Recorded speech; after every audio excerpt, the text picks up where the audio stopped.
Dear students, তোমাদের প্রত্যেককে আমার ইউটিউব চ্যানেলে স্বাগত। যারা তোমরা ডেসক্রিপটিভ ইংলিশ ভালো লেখা শিখতে চাও বা ভালো ট্রান্সলেট করতে চাও, তাদের শুরুতে কিছু সিলি মিস্টেক বা কিছু এরর হয়ে যায়, সেই জন্যে আমি একদম জিরো লেভেল থেকে বেসিক ট্রান্সলেশনের টপিক ওয়াইজ, সেকশন ওয়াইজ, ওয়ার্ডের কিছু নির্দিষ্ট ওয়ার্ডের ব্যবহার ওয়াইজ আমি সাজিয়েছি বিষয়টা, বা এই সিরিজটা সাজিয়েছি তোমাদের। এই সিরিজটা হলো ডেসক্রিপটিভ ইংলিশ ফর বিগিনার্স, যেখানে আমি ওয়ান লাইনার ট্রান্সলেশন ডিসকাস করছি। আজকে যে টপিকটা বা যে ওয়ান লাইনার ট্রান্সলেশনটা হবে ইউজ অফ প্রেজেন্ট ইনডিফিনাইট বা প্রেজেন্ট কন্টিনিউয়াস টেন্সের উপরে।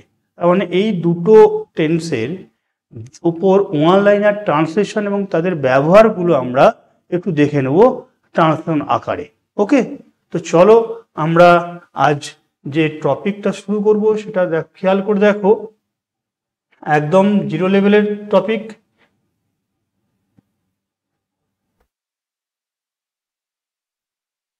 ফার্স্ট ডে 6, কিন্তু এর আগে আমরা ডে 6-এর আগে আমরা অলরেডি 5টা ভিডিও আপলোড করেছি, যেখানে এই একই রকমভাবে অনলাইনার ডিসকাশন হয়েছে।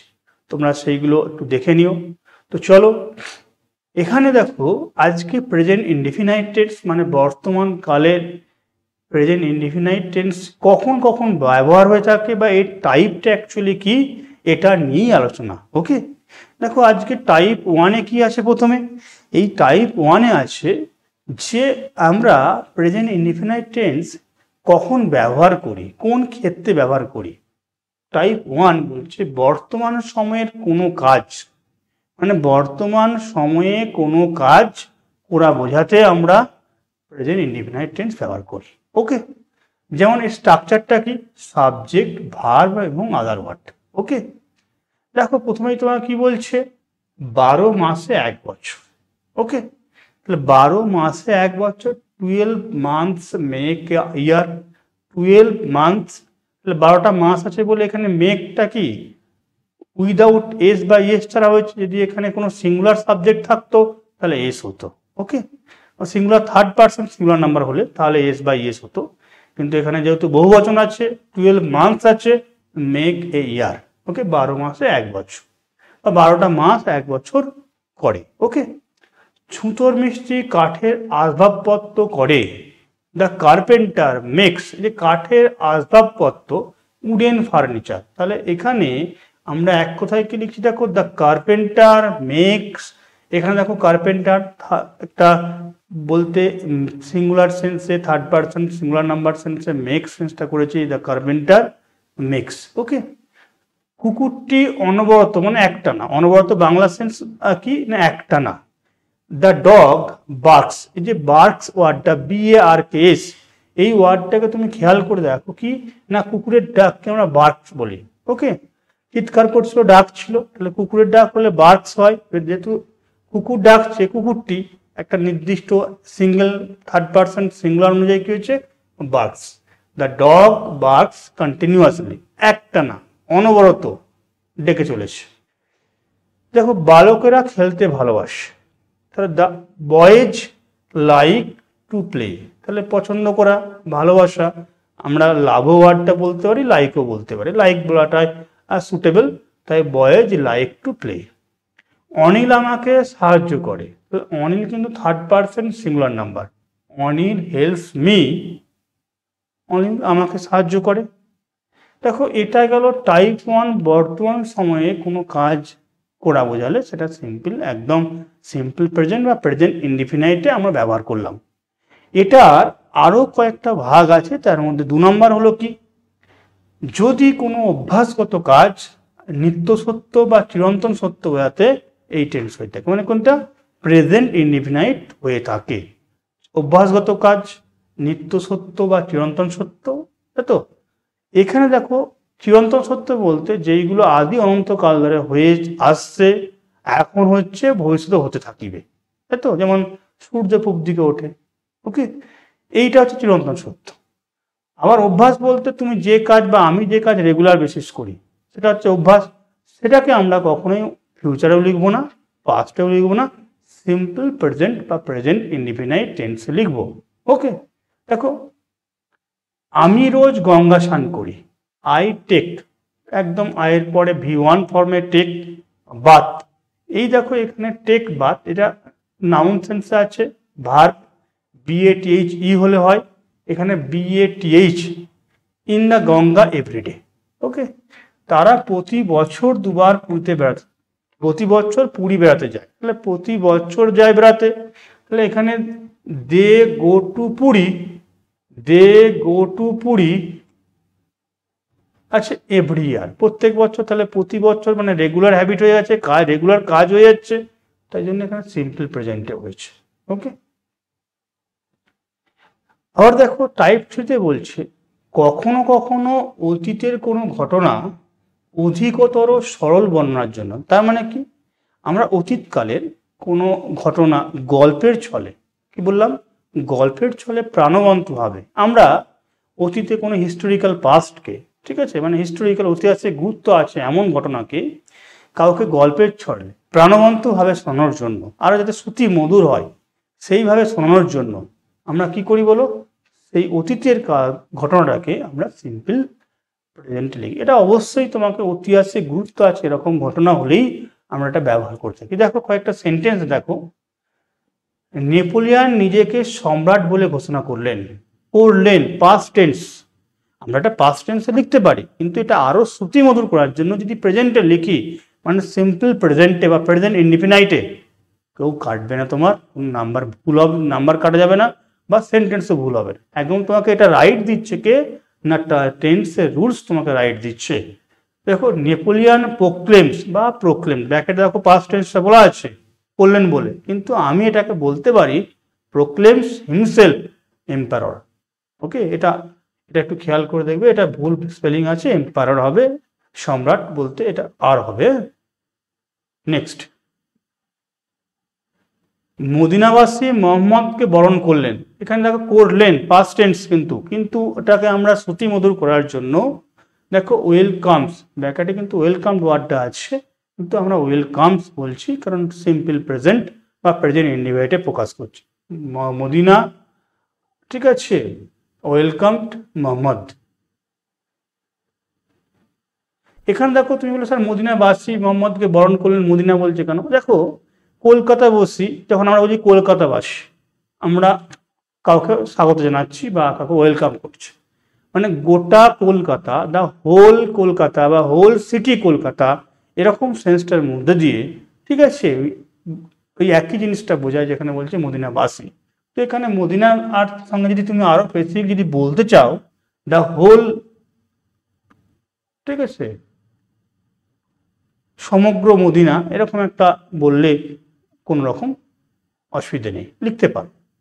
নেক্সট, নিকট ভবিষ্যৎকাল বোঝাতে ক্ষেত্র বিশেষ এই ব্যবহার করা থাকে। দেখো এখানে একটা টার্ম তোমাকে বলেছে নিকট ভবিষ্যৎ, খুব ভালো করে এটা বুঝবে। হোয়াট ইজ নিয়ার ফিউচার, যেটাকে আমরা ইংলিশে কি বলে থাকি বলো, এটার ইংলিশ টার্ম হচ্ছে নিয়ার ফিউচার। আচ্ছা নিয়ার ফিউচারটা কি জিনিস, তোমার এই সেন্সটা কিন্তু খুব জানা দরকার। ওকে, নিয়ার ফিউচার বলতে কি জিনিস না, ভবিষ্যৎ, তার মধ্যে আবার যেটা খুব রিসেন্ট সময়ের মধ্যে ঘটবে। কি বললাম, ভবিষ্যৎ অবশ্যই, যেমন ধরে নাও আমি বাংলায় বলছি আমি আগামী সপ্তাহে একটা বাইক কিনবো, ঠিক আছে, আমি আগামী সপ্তাহে একটি বাইক কিনবো, তাহলে দেখো এখনো কিন্তু কিনে নিই, বর্তমান সময়ে দাঁড়িয়ে বলছি যে আমি আগামী সপ্তাহে কিনবো, তাহলে আজকের রেসপেক্টে এটা কিন্তু খুব বেশি দূরের দিন পরে নয়, কামিং উইকে, তাহলে কামিং উইক হলে এটাকে আমরা বলছি নিয়ার ফিউচার।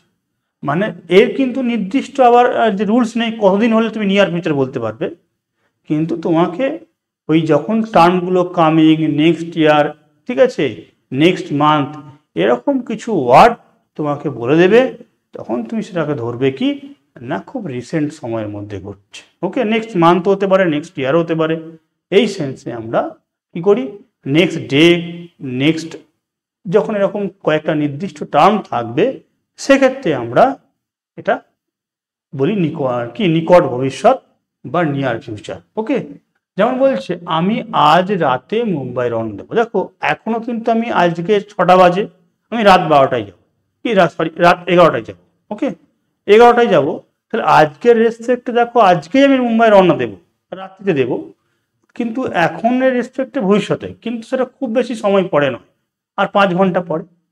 তাহলে 5 ঘন্টা পরে যদি আমি বলি কি 6 ঘন্টা পরে, তো এটা খুব নিকট ভবিষ্যৎ। এটাকে আমি সিম্পল প্রেজেন্টে লিখতে পারি, কারণ তোমাকে এই টেন্সটা রাইট দিচ্ছে যে আমরা নিকট ভবিষ্যৎকে বা নিয়ার ফিউচারকে সিম্পল প্রেজেন্ট বা প্রেজেন্ট ইনডিফিনাইটে লিখতে পারি। দেখো কি বলছে, I live for Mumbai tonight. Actually তোমার মন চাইবে আই শ্যাল, ঠিক আছে, লিভ, এটা ভুল নয়, কিন্তু তোমাকে বলছে তুমি এটা লিখতে পারো কি নিকট ভবিষ্যৎ বা নিয়ার ফিউচারকেও তুমি সিম্পল প্রেজেন্টে লিখতে পারো, এবং লিখলে সেটা কোনো ভাবেই ভুল নয়, লেখা যায়। ওকে, নেক্সট, তিনি আজ এখানে আসবেন। দেখো তিনি আজ এখানে আসবেন, আজ বলতে এখনো কিন্তু আসেনি, আসবেন বর্তমান সময়ের রেসপেক্টে কিছু সময় পরে। তো হি কামস হিয়ার টুডে, তুমি বলে হি উইল, তো স্যার হবে, হ্যাঁ হতেই পারে, তুমি লিখতেই পারো, তো তুমি বলে হ্যাঁ he will come, no problem.